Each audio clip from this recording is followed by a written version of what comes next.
मानव शरीर में दो हड्डियां आपस में कैसे जुड़ी रहती हैं? तो हड्डियां जो आपस में जुड़ती हैं लिगामेंट्स के द्वारा जुड़ती हैं, राइट आंसर आपका बी हो जाएगा।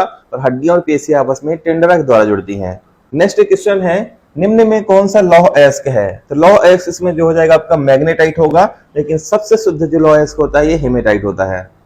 अगले प्रश्न में आते हैं, निम्नलिखित में से कौन भारतीय पक्षी वैज्ञानिक विशेषज्ञ व्यक्ति थे? तो कौन थे ये? डॉक्टर सलीम अली थे, जिन्हें वर्ल्ड मैन ऑफ इंडिया भी कहा जाता है। अगले प्रश्न में आते हैं, विकास का सिद्धांत किसके द्वारा प्रतिपादित किया गया था? तो विकास का सिद्धांत जो दिया था ये दिया था डार्विन ने, इसलिए इन्हें जैव विकास का जनक भी कहा जाता है। नेक्स्ट क्वेश्चन है, टिबिया नामक हड्डी किसमें पाई जाती है? तो टिबिया नामक हड्डी जो पाई जाती है टांग में पाई जाती है, इसके अलावा फेबुला भी यहीं पाई जाती है, और फीमर हड्डी जो होती है ये मानव शरीर की सबसे लंबी हड्डी होती है। अगले प्रश्न में आते हैं, किसी वस्तु का भार उस समय न्यूनतम हो जाता है जब उसे रखा जाता है। तो कहां पे रखा जाता है?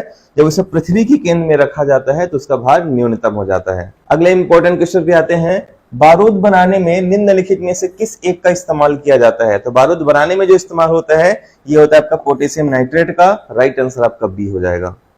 अगले क्वेश्चन पे आते हैं, निम्न में कौन सा एलपीजी का मुख्य घटक है? तो एलपीजी का जो मुख्य घटक होता है आपका ब्यूटेन हो जाएगा।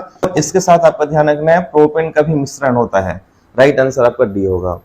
नेक्स्ट क्वेश्चन पे आते हैं, स्टील में कठोरता प्रदान करने के लिए निम्नलिखित में से किसकी मात्रा बढ़ाई जाती है? तो आपको ध्यान रखना है स्टील की कठोरता कार्बन और मैग्नीज दोनों की बढ़ाने से होती है, लेकिन दोनों ऑप्शन में दिया रहेगा तो आपका राइट आंसर क्या हो जाएगा? कार्बन करना है। अगले प्रश्न में आते हैं, मोबाइल फोन का आविष्कार किसने किया था? तो मोबाइल फोन का जो आविष्कार किया था मार्टिन कूपर ने किया था, और कब किया था? 1973 में किया था। अगले प्रश्न में आते हैं, रक्त में एंटीबॉडी और एंटीजन के अध्ययन को क्या कहते हैं? एंटीबॉडी और एंटीजन के अध्ययन को कहा जाता है सीरोलॉजी, राइट आंसर क्या हो जाएगा? आपका सी होगा। अगले प्रश्न में आते हैं, भारत में वन अनुसंधान संस्थान कहाँ पे स्थित है? ये जो स्थित है कहाँ पे आ जाएगा? देहरादून में, राइट आंसर सी हो जाएगा। और वन प्रबंध संस्थान कहाँ पे आता है? भोपाल में। अगले प्रश्न में आते हैं, तितलियों का अध्ययन क्या कहलाता है? तो तितलियों का अध्ययन जो कहलाता है लेपिडिटेरियोलॉजी कहलाता है, राइट आंसर आपका सी हो जाएगा। ये क्वेश्चन भी एग्जाम में हमेशा पूछा जाता है, इलेक्ट्रॉन की खोज किसने किया था? तो आपको ध्यान रखना है इलेक्ट्रॉन की जो खोज किया था ये जे थॉमसन ने किया था, राइट आंसर आपका ए हो जाएगा। और इसी खोज के लिए उन्हें नोबेल पुरस्कार भी मिल चुका है भौतिकी क्षेत्र में। अगले प्रश्न में आते हैं, लार की प्रकृति कैसी होती है? तो लार की जो प्रकृति होती है ये अम्लीय होती है। क्यों? क्योंकि इसका पीएच मान 6.8 होता है, और 7 से कम जिसका पीएच मान होगा वो कैसा होगा? अम्लीय होगा।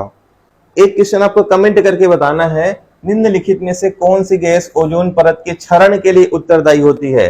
Nitrous oxide, chlorofluorocarbon, carbon dioxide, carbon monoxide. और अगर आप हमारे व्हाट्सएप ग्रुप को ज्वाइन करना चाहते हैं तो आपको स्क्रीन में एक नंबर दिख रहा होगा, वहां पे मैसेज कर सकते हैं। गर्ल्स और बॉयज दोनों ग्रुप अलग अलग बना हुआ है।